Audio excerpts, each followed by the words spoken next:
So it says here, can we have ingredients in our food that have small amounts of alcohol, i.e. vanilla essence? No. No. You can get far out all these thousands of ingredients now they sell in Safeway and Coles. We have to get that one. You can find others with no alcohol. I'll tell you why, because the vanilla essence alcohol, there's two types of alcohol, right? The alcohol, not all alcohol is haram. There's the alcohol which is ethanol or the ethanol or ethyl. That's haram because the alcohol in the vanilla essence is the same one found in wine and spirits. Okay, so you can't have that one. No. So if you have a large amount of vanilla essence in one cup and you drank and you were able to drink it all, it can you know, intoxicate you to a certain extent. But the other type of alcohol, which is the like the one found in vanilla starch, what is it called? Sugar starch? Am I right? No, something else. Or in vinegar. All right, that's not the intoxication, that's halal. Okay, next. Is there a school or short course in Melbourne where one can learn the meaning and words of the Arabic words in the Quran? Or that's Tafsir. No, I don't know of any, but there's online, but it's asking here in Melbourne. Khawtalina, what's it called? Those group that what are they called? What is it? Huh? Tartil. Yeah, there's Tartil. Say Khawtalina, I'll throw it on you, inshallah. Is there more of a reward if you read the Quran from a mushaf rather than on your phone? A mushaf is the copy of the Quran. We call it a mushaf. Quran is what you recite. So mushaf is the book. It's asking, do you get more reward from reading from the mushaf or from your phone? You get the same reward. There's nothing more special about paper and ink and a digital image on the phone, because your reward is reading.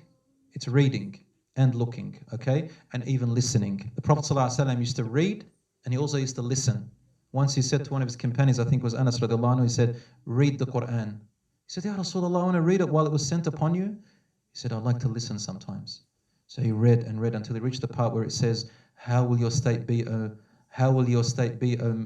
on the day when we'll bring every prophet and messenger and their people witness against them whether they did their duty or not.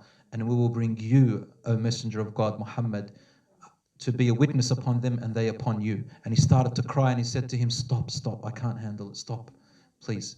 And he was crying badly. Okay, so all of these are rewards. How do you join a prayer, i.e. if I come in and the imam is up to the third prayer, third rak'ah, do I pray another and then do at-tahiyyat, or do the three before durood? What's durood? That's a Pakistani word. Durood, like phrases. Zikr afterwards?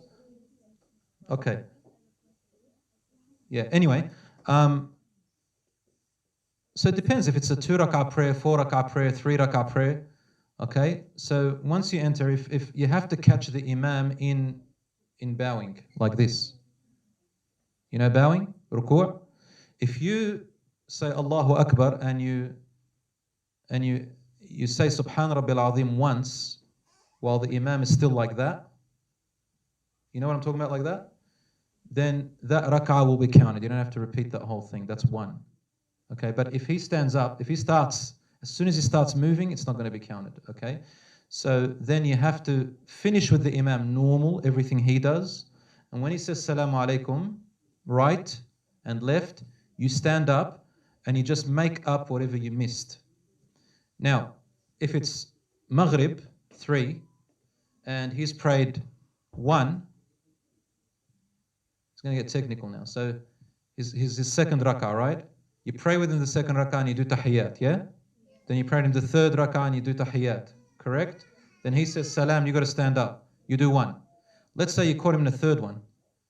You do it with him, and then he does tahiyyat, then you get up and you do 1, then you do tahiyyat again, because you've done 2.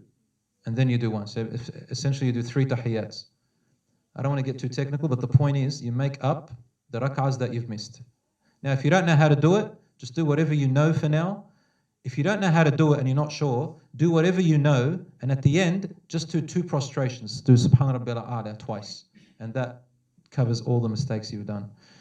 Is it permissible to have artistic drawings or paintings of a human or animal hanging in your home.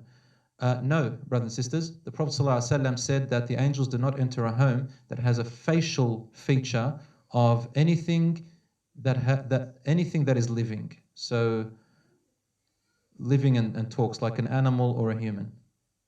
All right, a drawing or an artistic or an image like a carved image or something. That's forbidden, and that's the origin of that was idol worship. Part 2, it says here, this is a difficult one. Is it permissible to have photographs of family on display in your home? See, it doesn't matter if it's family or not. If it's allowed, then it's allowed for everything. Okay, it doesn't have to be. It doesn't. People always say, but it's family. See, it doesn't matter. The Islam doesn't distinguish between that and that. It just says, are you allowed to put photographs or not? And if you are allowed, then it's family or anybody. If it's not, then even family you shouldn't. Now, that's a controversial one. Taking photos has been looked at by scholars, which is halal, because it's taking a real reflection or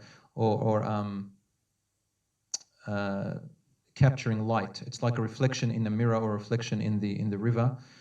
Having said this, are you allowed to hang it up if it's not haram? I say to you, the majority of scholars say the safer thing is not to hang it up. Just keep it in your drawers for memories, if you like, or on your phone.